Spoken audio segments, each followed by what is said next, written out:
Mesdames, Messieurs, bonsoir. Bienvenue dans le 22 heures de Télé Djibouti. Les titres, c'est tout de suite. Le président Guélé a remis hier les différents trophées de la Coupe de Djibouti.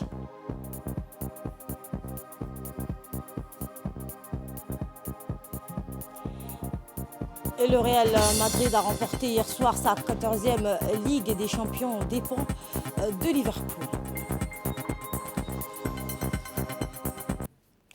Bonsoir et merci de nous accueillir chez vous. Sous le haut patronage du président de la République, Ismaël Omar Guelleh, a eu lieu hier la finale de la Coupe de Djibouti qui a opposé l'équipe Arta Solar 7 et Assas Djibouti Telecom au stade Hassan Gouled. À son arrivée, le président de la République a été accueilli par le Premier ministre Abdelkader Kamel Mohamed et le secrétaire d'État au sport Hassan Mohamed Kamel ainsi que la présidente de l'Olympique national, Acha Garad. Ce match a vu la participation sur place de plusieurs centaines de supporters des deux équipes. L'équipe d'Arta Solar a marqué le premier but grâce à Ibrahim Ali qui a marqué à la 56e minute, suivi du deuxième but de son coéquipier Diafara Sako à la 42e minute et enfin la troisième victoire contre l'équipe Assas Djibouti Telecom qui a marqué un but. À noter que l'équipe Arta Solar 7 a remporté 5 fois de suite la Coupe de Djibouti et 2 fois le championnat national.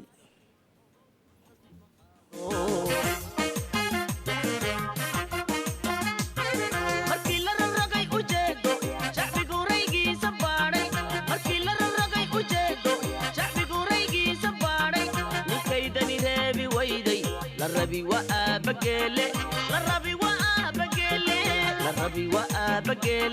la rabi wa abagele. Markii la raragay ujeedo, shacbigu raygiisa baadhay. Markii la raragay ujeedo, shacbigu raygiisa baadhay.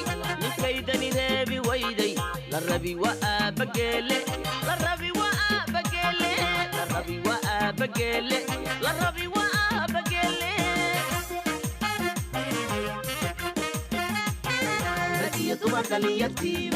waxay tiri kaa koreeye ratiyo ididiiladayda intuu rukunada u taagay rafaadkii naga dulqaade la rabi waa aabagele la rabi waa aabagele ragiya dumar dhaliyartiiba idaylkood ree jabuuti rugtani inuu sii hogaansho ninkay isku raacday maanta la rabi waa aabagele la rabi waa aabagele. Le président de la République, Ismaël Omar Guelleh, a procédé donc dans l'après-midi d'hier au stade Gouled, toujours à la remise de trophées de la Coupe de football de Djibouti, édition 2022. Les trophées remis lors de cette cérémonie sont intervenus donc à l'issue de cette finale riche en rebondissements et en spectacles qui a opposé l'équipe d'Arta Solar 7 et celle de Assas Djibouti Telecom. Au nombre de 3, les récompenses attribuées ont respectivement été constituées d'une coupe et un chèque de 2 millions à la formation Arta Solar 7, équipe gagnante de cette édition de la Coupe de football de Djibouti qui s'est imposée à l'équipe Assas Djibouti Telecom par 3 buts à 1. Un chèque d'1 million à l'équipe Assas Djibouti Telecom, une médaille à chacun des 4 arbitres qui ont encadré ce match final, un trophée au meilleur joueur du tournoi. Il s'agit donc de Ahmed Beylé de l'équipe Arta Solar 7, en remportant aujourd'hui l'édition 2022 de la Coupe de football de Djibouti. L'équipe d'Arta Solar 7 double la mise puisqu'elle avait 2 semaines auparavant gagné le trophée du championnat de football de Djibouti. La participation du chef de l'État à la cérémonie de clôture de chacune des éditions de la Coupe de football de Djibouti ne procède pas du néant. Elle donne la pleine mesure de la volonté du chef de l'État à œuvrer en faveur de l'épanouissement de ces jeunes. Et bien, outre le Premier ministre Abdelkader Kamel Mohamed, plusieurs autres membres du gouvernement ont pris part à cet événement. Notre équipe sur place a pu recueillir quelques réactions. En voici une. a bien démarré le match. À la première minute, on marque un but. Donc on était un peu en dedans. On ne savait pas comment attaquer ou défendre notre but. Avec la chaleur, je pense qu'on a su concrétiser nos occasions et on a marqué dans les bons moments à la première minute et à la dernière minute de la première mi-temps. Après, ils reviennent sur un penalty. Et après, on arrive à les contenir et puis marquer ce troisième but qui nous libère. Ouais, franchement, ça a été une belle finale.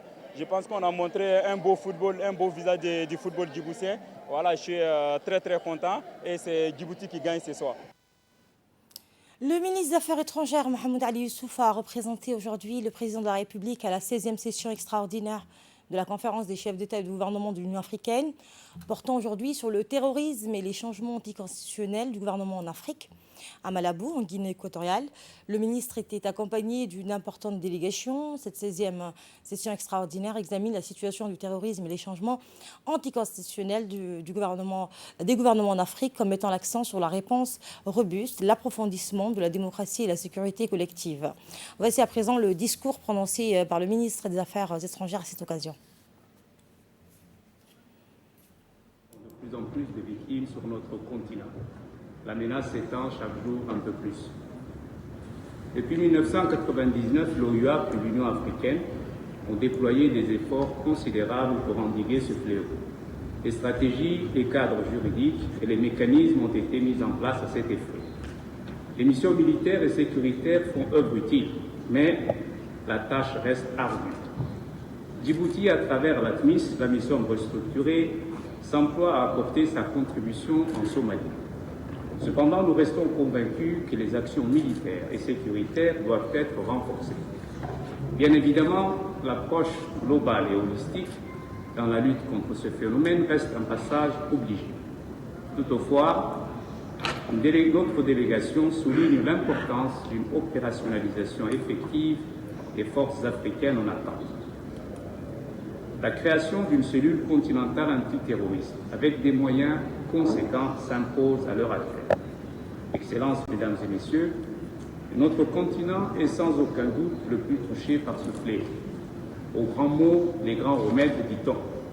Nous estimons qu'une plus grande solidarité dans ce domaine entre les États membres est le meilleur gage d'efficacité face à ce crime organisé. L'instabilité politique et les crises internes sont certainement le terreau du terrorisme qui, à son tour, contribue à la déstabilisation de nos États. Excellences, Mesdames et Messieurs, Djibouti continuera à apporter son soutien à l'ATMIS et les forces djiboutiennes poursuivre leurs actions sous la bannière donc, de ce drapeau africain et restent engagés dans cette lutte acharnée. Nous allons également envoyer, si nécessaire, d'autres forces afin de lutter contre ce fléau qui nous touche directement dans la Corne de l'Afrique. Nous apportons aussi notre soutien aux décisions de l'Assemblée contenues dans la déclaration de Malabo. Sur les questions des changements anticonstitutionnels, mon pays condamne avec fermeté aussi cette pratique en recrudescence sur notre continent. Je crois que la fermeté continentale puis un dialogue sans concession avec des putschistes, mais une flexibilité tout de même sur les mesures qui impactent les populations nous semble être l'approche la plus appropriée. Le ministère des Affaires musulmanes et des biens WARF porte à la connaissance des personnes sélectionnées pour accomplir le grand pèlerinage que les frais du Hajj 2022 s'élèvent à 725 000 francs.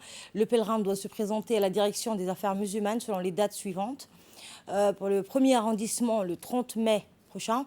Pour le deuxième arrondissement, c'est le 31 mai. Le troisième arrondissement, le 1er juin. Le quatrième arrondissement, le 2 juin. Et pour le 5e arrondissement, le 5 juin. Pour ce qui est des régions de l'intérieur au sud, Ali Sabié, Dikil et Arta, c'est le 6 juin. Et Tadjoura et Obok, c'est le 7 juin que les pèlerins doivent donc se présenter à la direction donc, des affaires musulmanes. Les enregistrements seront arrêtés le jeudi 9 juin 2022. Autre information, la première réunion du Conseil de Djibouti s'est tenue ce matin à la salle de réunion de la mairie de Djibouti. Un mot d'ordre, lancer le projet Djibouti zéro déchet, une initiative louable qui aura pour mission d'embellir la capitale Ce projet de grande envergure, sous l'impulsion du maire de la ville de Djibouti, Saïd Daoud Mohamed, qui a réuni dans l'immédiat les différents acteurs des communes de la capitale. C'est le lancement de cette campagne Djibouti zéro déchet a été un moment important de mobilisation citoyenne nationale contre l'insalubrité publique et l'occupation anarchique de la voie publique, mais aussi changer les modes de fonctionnement en polluant moins et en gaspillant moins. Une urgence à mettre fin à l'encombrement urbain et à l'insalubrité et initier une conjugaison collection afin que chacun puisse comprendre que l'espace public ne doit plus être donc un réceptacle de toutes sortes d'ordures que l'on peut salir en toute quiétude. Écoutons un extrait du discours à cette occasion du maire de la ville de Djibouti. Un grand honneur et un privilège que je m'exprime devant vous pour cette première réunion du Conseil de Djibouti, tout fraîchement constitué.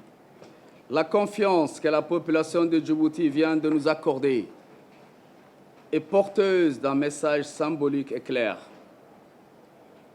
Elle a un vrai sens, celui de devoir servir avec rigueur, honnêteté et transparence. Mesdames et messieurs, les défis sont multiples et les attentes sont élevées. Nous devons régler les difficultés que connaissent nos communes sans plus tarder. Nous devons prendre des décisions qui s'imposent dans l'intérêt de nos populations dans un esprit de développement et d'innovation.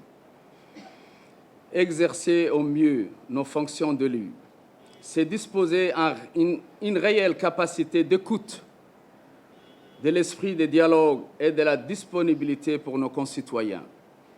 Pour notre engagement politique, nous pouvons améliorer les conditions de notre communauté, que ce soit par des petits gestes ou des grands gestes, dans la mesure de nos moyens et dans les limites de nos champs de compétences.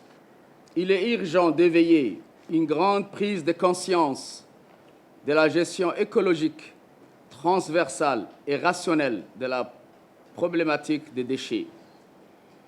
C'est pourquoi, par la célébration des festivités du 45e anniversaire de notre pays, nous lançons l'initiative Zéro déchet pour rendre notre mode de vie durable et plus respectueux de l'environnement. Dès ce week-end, il sera programmé une série d'actions de terrain, d'activités culturelles, de nettoyage des grands axes ou encore de l'embellissement des façades. C'est dans l'innovation et la création que se trouvent les clés de la réussite et de la prospérité de notre ville. Une délégation de la Commission nationale des droits de l'homme, conduite par son président, Salah Ben Omar Oudin, s'est rendue aujourd'hui à la prison civile de Gabad. Des échanges fructueux ont eu lieu à la prison civile de Gabad entre le directeur de la prison et les membres de la Commission des droits de l'homme. Le président de la Commission nationale des droits de l'homme et sa délégation ont visité les différents quartiers de l'établissement, le quartier des mineurs, le quartier des femmes, celui des hommes, la greffe, l'infirmerie et la cuisine. Écoutons le président de la Commission nationale des droits de l'homme.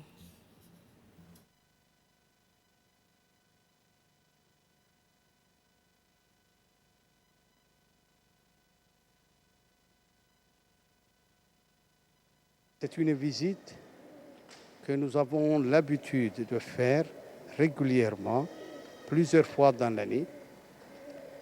Elle a pour but surtout de s'acquérir de conditions de détention et du respect des règles minimales en matière de détention dans la prison civile de Gabad. Nous avons pu visiter tous les quartiers, à savoir le quartier des hommes, le quartier des femmes, le quartier des mineurs.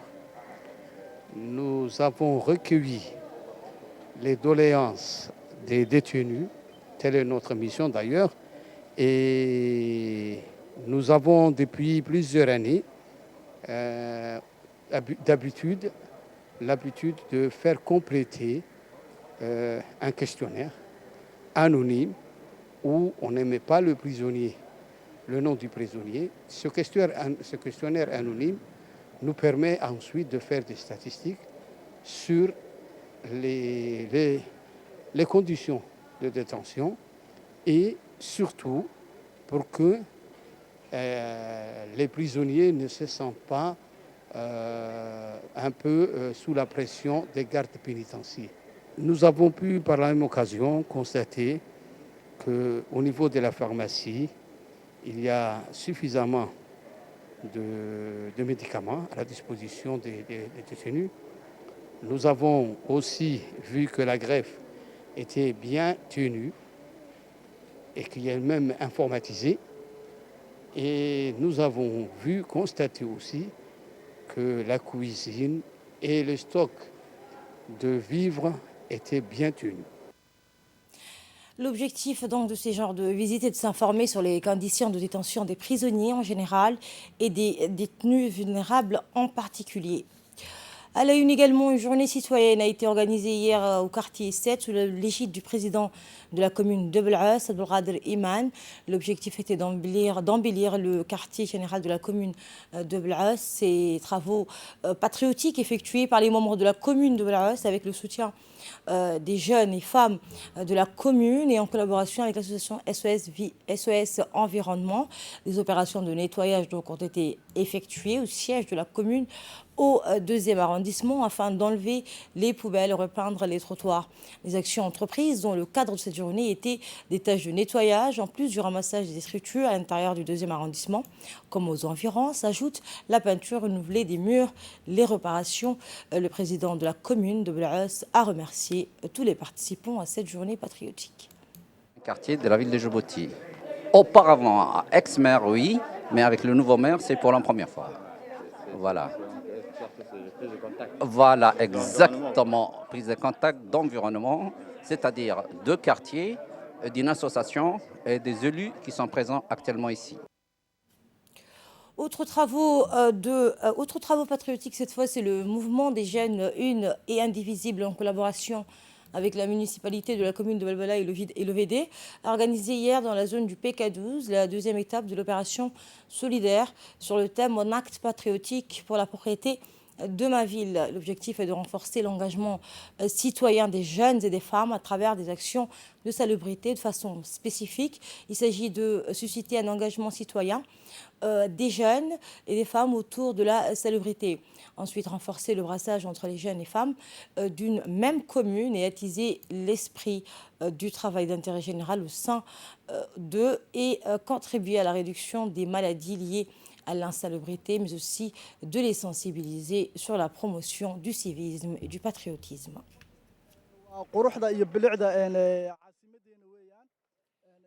Le président du mouvement de la jeunesse une et indivisible, Ahmed Mongoula, remercie les jeunes et les femmes motivées, engagées et volontaires, donnant à cœur joie à cette activité. Nous l'écoutons. La jeunesse une et indivisible, en collaboration avec la commune de Balbala, ont organisé une opération solidaire, plus précisément au BK12.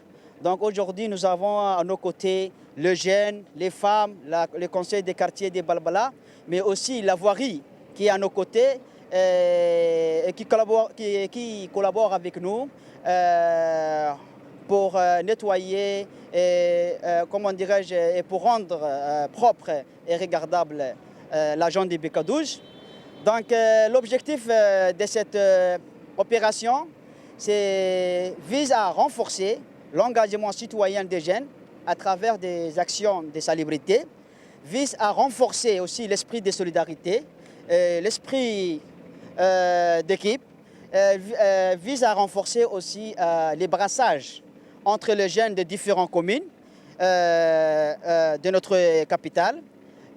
Sans tarder, je remercie encore tous ces jeunes et femmes qui sont à nos côtés, qui ne ménagent aucun effort pour rendre leur commune propre. Le mouvement de la jeunesse indivisible va se déplacer la semaine prochaine, comme d'habitude, dans les régions de l'intérieur, pour mener cette activité pour la continuité de la propriété de notre pays. L'école Al-Zad de Djibouti a organisé jeudi au complexe Al-Rahma une cérémonie dédiée à la clôture des activités des étudiants pour l'année 2021-2022 et au départ de la 20e promotion d'élèves de 3e année du secondaire. La cérémonie de clôture s'est déroulée sous le patronage du directeur de l'école et du recteur de l'école. Les membres du corps professoral de l'école et les parents des élèves de cette 20e promotion qui ont donc achevé leurs études secondaires ont également pris part à cet événement. La cérémonie comprenait diverses performances artistiques, en particulier des danses folkloriques, ainsi qu'un film documentaire qui met en lumière la marche de cet édifice éducatif au cours des 3 dernières décennies. La cérémonie s'est clôturée par la remise des diplômes aux étudiants ainsi que des remises de prix aux gagnants du concours de mémorisation du Saint-Coran.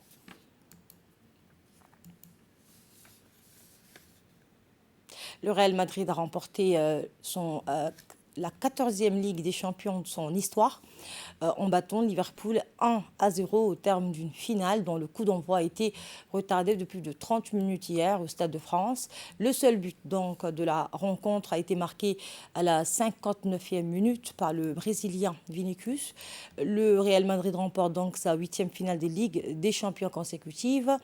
Sa dernière défaite remonte à 1981 et un match perdu à Paris face à Liverpool.